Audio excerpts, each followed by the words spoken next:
Jak ten czas szybko minął. Skyrim skończył właśnie 10 lat, a Bethesda z tej okazji postanowiła wydać kolejną jego edycję.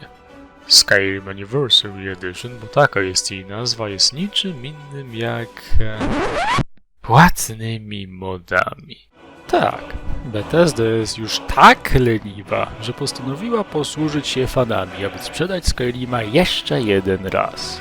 I choć mówiłem, że recenzji Skyrima nie chcę robić, bo grałem w niego dziesiątki razy, tak postanowiłem zrecenzować, co przygotowali moderzy na 10-lecie. Będzie to też pierwsza moja wideo recenzja, dlatego przykro mi, ale dziennik Jahira by się tu po prostu nie sprawdził. Co zatem zawiera Skyrim Anniversary Edition? Jeśli wierzyć oficjalnym informacjom, gra zyskała ponad 500 nowych przedmiotów. A jak jest z ich jakością? No, niestety różnie.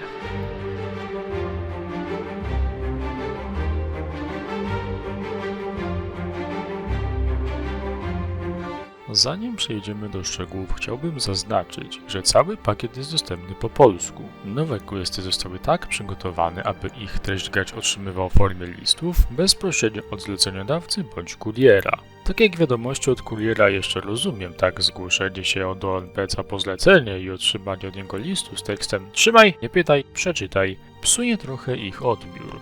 Oprócz listów NPC w miarę możliwości korzystają z dialogów dostępnych w grze, co ma dawać im trochę naturalności.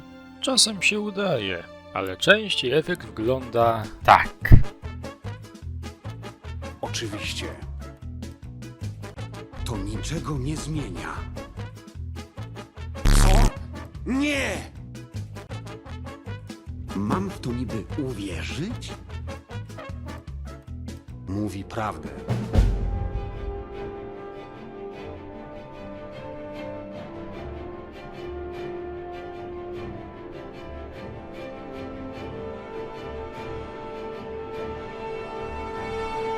Pierwszą ze wprowadzonych nowości jest tryb przetrwania. Oprócz takich ograniczeń jak brak szybkiej podróży z poziomu mapy, gra wymaga od nas zaspokajania podstawowych potrzeb. Głodna postać długo nie pobiega, zmęczona nie porzuca czarami, a przemarznięta padnie na strzałę w kolano. Specjalnie na potrzeby tego trybu dodano także możliwość stawiania własnego obozowiska, eliminując przy tym potrzebę szukania schronienia. Na papierze nie brzmi to źle, ale sama modyfikacja jest naprawdę mało przemyślana.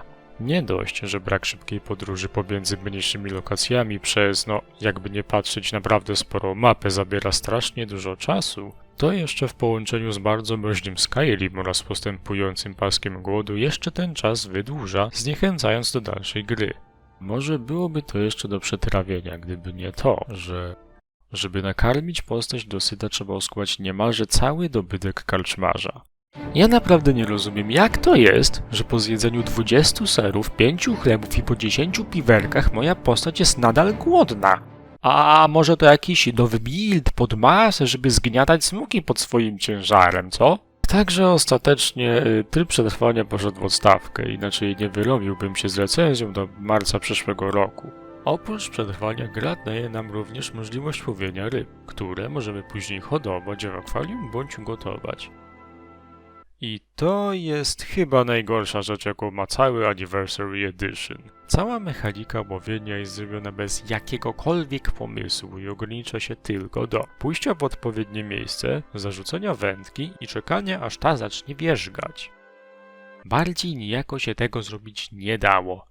Gdyby tylko dało się to jakoś urozmaicić, gdyby tylko można było uczynić łowienie bardziej interesującym niż naciśnięcie przycisku w odpowiednim momencie. No ja Przejdźmy dalej.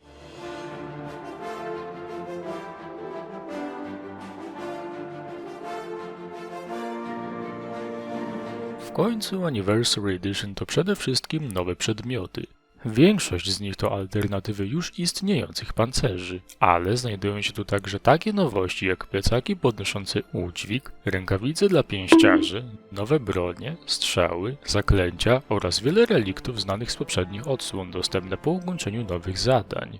Niektóre z nich to typowe zapchaj dziury, ale i znajdą się bardziej złożone, prowadzące nas do nowych lokacji. I tu jestem naprawdę pod wrażeniem. Nowe lokacje nie tylko wyróżniają się projektem wnętrz, ale również wprowadzają nowe zagadki. Nie będące w kółko tymi cholernymi drzwiami otwieranymi przez szpony, czy też tymi obracanymi kolumnami. Spokojnie, trzymaj fason.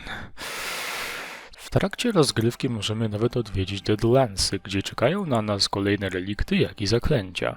Szkoda tylko, że tereny Mechrunesa Dagona nie są zbyt duże, przez to nie ma specjalnie po co do nich wracać. A jak sprawdzają się nowe bronie, zaklęcia i pancerze? Niestety, tak jak do nowych lokacji nie mam zarzutów, tak nie mogę tego powiedzieć o nowym uzbrojeniu. Wiele zadań jest dostępnych za wcześnie, psując wczesną fazę gry. Dla przykładu, na 6. poziomie postaci przyjąłem pewne zlecenie, po którego ukończeniu otrzymałem nagrodę w postaci przekokszonego łuku oraz ebonowych strzał. Ebonowe strzały. Na 6. poziomie. Prawda, zadania nie są aż tak łatwe, ale też nie są takie, żeby na zapartego ich nie dało się zrobić. Już nie wspomnę o nowych zaklęciach dostępnych u sprzedawców. Obstawiam, że celowo większość kontentu jest dostępna od samego początku dla osób grających od nowa. Większość zapewne nie zwróci na to uwagi, ale dla mnie jest to spory minus.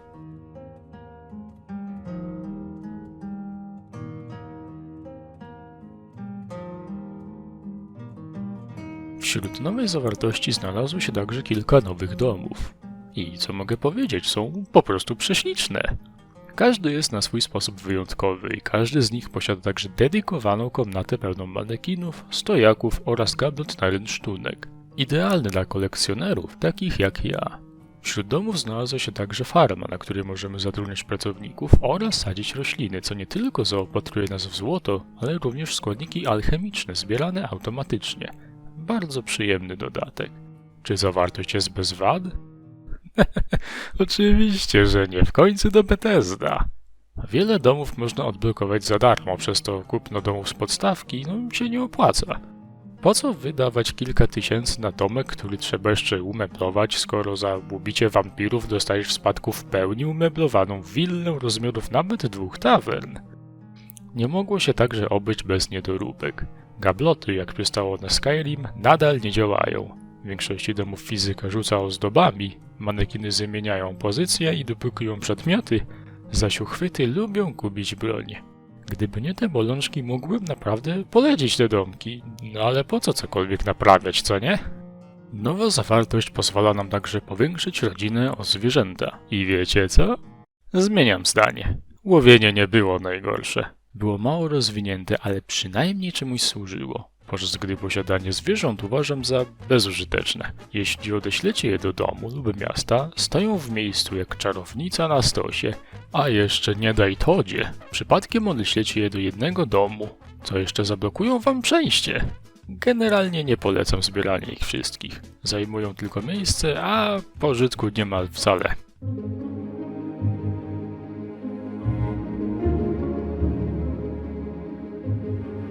Dotarliśmy właściwie do końca. Nadszedł czas, aby ocenić, czy urodzinowy upgrade jest warty swojej ceny. I szczerze uważam, że nie. Edycja jubileuszowa to nic innego jak płatny fanserwis grający na nostalgii tylko po to, aby wykrztusić jeszcze trochę złociszy na skumę z ponad 10-letniej gry. W dodatku wprowadzający kolejne błędy uniemożliwiające nawet ukończenie gry. Ja naprawdę zrozumiałbym to, gdyby to była nowa gra, szczególnie w otaczającej nas sytuacji kryzysowej, ale na bliźniacze księżyce Skyrim ma ponad dekadę, a technicznie mimo licznych edycji działa coraz gorzej. Jako fan serii jestem bardzo rozczarowany tym, że zamiast czegoś nowego dostajemy podobnie Skyrima z kolejnymi błędami oraz modami jako oficjalny content. Jak na grę, która odniosła ogromny sukces i znalazła swoje miejsce w popkulturze, jest strasznie zaniedbana przez twórców. Jedynie komu mogę z czystym sumieniem polecić Anniversary Edition to tylko i wyłącznie konsolowcom. Content, który wprowadza jest naprawdę spoko i dobrze się przy nim bawiłem, ale na piecach wiele podobnych modyfikacji może by znaleźć za darmo. A jeszcze mamy dostęp do takich modyfikacji jak Enderal czy powstające od lat remake'i Morrowinda i Obliviona. To są mody, na które warto byłoby wydać pieniądze. dlatego nie zostaje mi nic innego, jak tylko czekać na moment, gdy Bethesda przestanie męczyć ciągle Dovahkiina, dokończy Starfielda i zacznie pracę nad nową odsłoną prastarych zwojów. A wy, co myślicie o Anniversary Edition?